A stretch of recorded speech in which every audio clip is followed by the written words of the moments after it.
জানিস প্রিয়া, আজকে যে কোশ্চেন এসেছিল সবই কমন, পরীক্ষাটা ভালোই হয়েছে। হ্যাঁ ঠিকই বলেছিস, সবকটা পরীক্ষা থেকে এই পরীক্ষাটাই ভালো হয়েছে। হে প্রিয়া, ওই যে দেখ, আজকেও বদমাইশ ছেলেটা দাঁড়িয়ে আছে। দাঁড়িয়ে থাক, চল।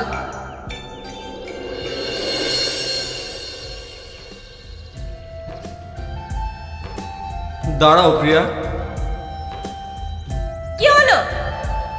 আজ তোমার পরীক্ষা কেমন হলো? খুব ভালো হয়েছে। আর কিছু? প্রিয়া একটু শোনো। আবার কি হলো? আজ তোমার শেষ পরীক্ষা তো, তাই তোমার জন্য একটা গিফট নিয়ে এসেছি। এই নাও।